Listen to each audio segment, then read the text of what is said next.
All right, welcome back to episode 8, and we're going to talk about how to design your day into, 5 basic steps. Okay, so you're going to wake up in the morning, just depending if you have a basic normal day.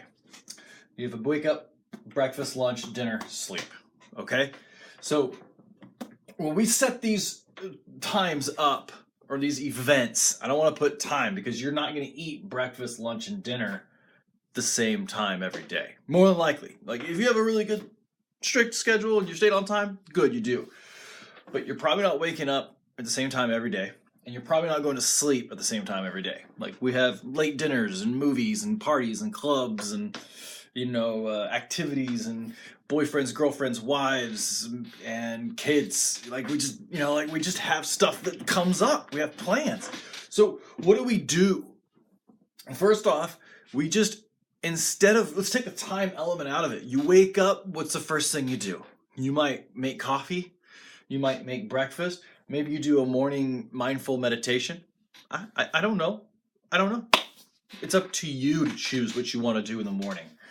But you know that you have to eat breakfast. Maybe you're on intermittent fasting or you're on a strange new fad diet. Maybe you're going to go to the gym before you eat breakfast. So let's write that in. Gym. And you're probably going to want to take a shower, right? So shower. And then you're going to eat your breakfast. And then you're going to commute to work. Right? So then you commute and you do work. And I'm going to put opening routine. So you're going to do your opening routine. We'll get to that later. I'll tell you, how to do an opening routine. And that's if it's like your first day. Okay, so like tomorrow or the next day after that, you're gonna finish all the tasks that you didn't get done the day before, and I'll show you what that looks as we go through. So then you'll have a clear definition. You'll have predetermined work that you are focused on doing, not the pop-up stuff. You already have a routine. You already know what you're doing. Maybe you have a meeting to find out what your tasks are going to be for that day. Maybe you have to prep something along that effect. And then you have everything before lunch. So before you leave for lunch, you might have saw me talk about this in an earlier video, you're going to review what needs to get done after lunch. Before you go on lunch, you're just going to take a break and look at like the first 5 items or some, the things that you have written down. And that's going to come up. So you should already have all your tasks, projects, appointments, and anything else, anything you can think of. Okay, you're going to review everything that's important and has to get done by this day or needs to be added to your task manager or your schedule for that day. So as you go through, you'll know exactly what you need to get done. So as you go through, I want to make this rule: 1 hour of work, just take a 5-minute walk. Take a 5-minute break once an hour. Or get up and just leave your desk. Get out of that area. Just kind of break your mindset because you're going to over fatigue yourself. I like to meditate.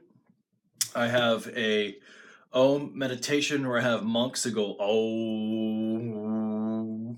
They go like that. It's like 30 minutes long. It's insane. But it zens me out. That's what works for me.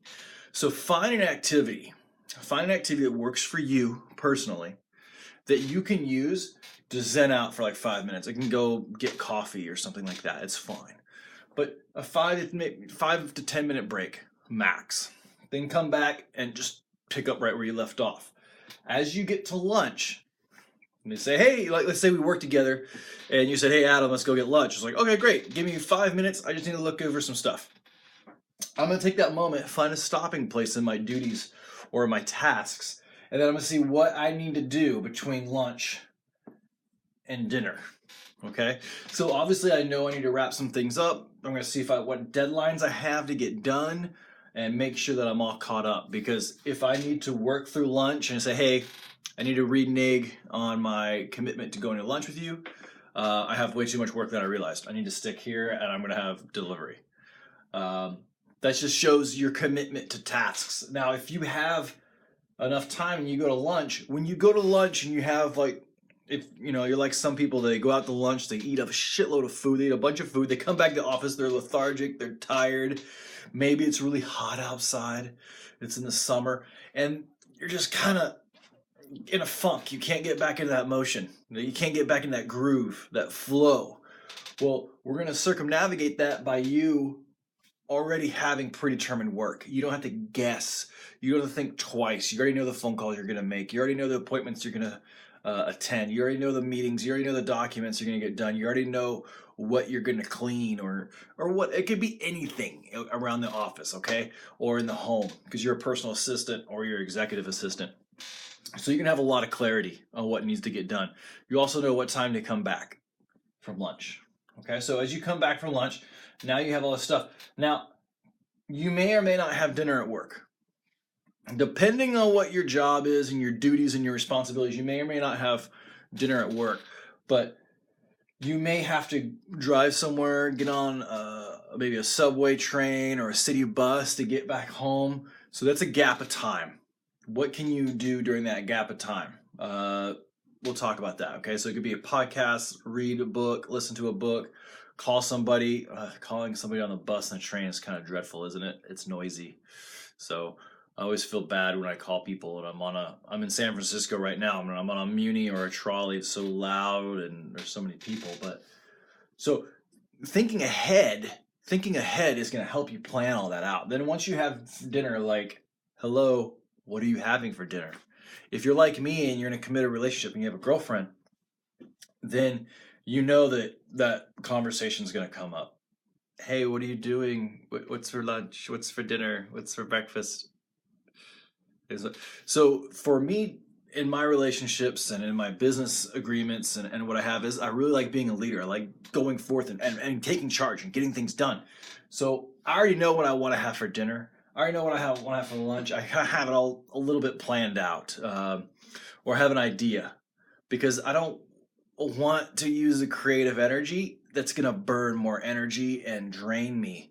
For me to think of 5 to 10 different things to eat is going to be frustrating and stressful. And I'm just like, I just want to eat, get the food, and then go back to, I don't know, watching a movie with my girlfriend, talking to her, kissing her, maybe, something a little bit more than that. So, and I hope that you can do that too, because you want to be able to separate. So I know that after dinner and in between sleep, I might have extra projects. I might have stuff I have to do for my employer. I might have a dinner appointment or I have to have a happy hour or something like that to go meet up with entrepreneurs or some other business owners or some other networkers. Or I might have, I might have church, if you're a church going guy or girl, you might have an appointment. So knowing what you have ahead of you is going to help you plan out, because let's say you have a fancy dinner, then you need to go home, change for that fancy dinner, get in your tuxedo, let's say, and then get to the fancy dinner and then come back before you can sleep.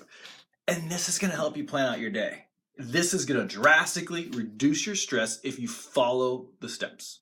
If you follow the steps and you lay it all out, it works great. So I will write this on either my Moleskine that I keep with me, just to keep tasks in, to keep it in order in a checkbook. I usually use my cell phone. Another plug here for Grant Cardone's Personal Manager. I think it is for like $30. $30. It's really good. But you'll notice if you look closely, he has it set up for 6 a.m. to 9 a.m. and then 10 a.m. to 12, or 9 a.m. to 12, 12 p.m. to 3 p.m., 3 p.m. to 6 p.m., and then 6 p.m. to 9 p.m., and then 9 p.m. and later. So you can fill this whole thing up with your tasks and just go through. And then if you're like me, I like to be motivated. I like to write down my goals. So I really like that Grant Cardone did this, because you write your goals down that you want to achieve, and then at the beginning of the day, and you do them at the end of the day. And, they can be the same. I like being the same because I keep them on my mind. Put a quote of the day. put where my targets are, and then I put my successes, like what I've won at, what I've done well. Because at the end of the week, you're going to go back and read this. You're going to look over all your tasks. You're going to look all over your calendar to see what you missed. See if there was a breakdown in your system. Did you miss a payment? Did you miss an appointment? Did you get all your tasks done? Did you not get all your tasks done? And you're going to see how much you've gotten done looking back on that, and then gauge your stress. This is also really helpful when you go and ask for a raise. When you go and ask for a raise at the end of 1 month, maybe 8 weeks of work, maybe even 90 days of work for an employer, and you go, hey, look, I've completed over 500 tasks for you. I did it in this way. I did it in that amount of time, and I made it happen for you. I like to discuss asking for a raise. And if they say no, that's okay. Now you know how to look for another job. And by the end of this course, I'm going to give you a walkthrough about how to get a person to come in and replace you within 4 days. You can train them up inside of a week to do all your tasks. Don't share with them your time management and your productivity. That's your fucking, and I do use strong language here. That is your golden ticket. This is your golden ticket. Don't give it away, okay? That's how you make your secret sauce. So you get this, you apply it, and you ask for a raise. Now, stick to your guns if you're committed to leaving. When you get your replacement and you show them how to do it, hey, if 2 weeks is up, I gotta go. Go find you another employer. Bottom line, go and do it. Go and do it. Just don't even complain. Just go and start applying and showing them what you did. Leave on a good mention, and if you've completed this course, you can use me as a reference, and I'll say you're a good person because you completed my How to Become a High-Paid Personal Assistant course. If you show me that you've done all this stuff, I'll get you a certificate. And you can put it on your LinkedIn, you can put it wherever. I really want people to get back to work and start making money and being productive. And this is a good way of showing it, is that you complete these tasks and you have it either written down, or you have it on your Todoist or your Asana app on your phone, and you can take a screenshot and say, hey, this is everything that I've been doing. So to review again, you have your wake up, your breakfast, your lunch, your dinner, and your sleep. You get 24 hours in the day, just like everybody else. It's time to make it in there. So if you have questions about this, ask them. Place them down below in the comments. Hit the subscribe button, and this is going to get added, of course, to the playlist for how to be a high-paid personal assistant. And then if you're watching this on Udemy or some paid-for educational site, thank you so much for watching it, and I hope to hear back more from you. So leave the comments. I answer them. I get back to you. Set up your appointment. Set up your days. Check your inboxes, tasks, projects, and appointments. It's time to get back to work. Let's make it happen.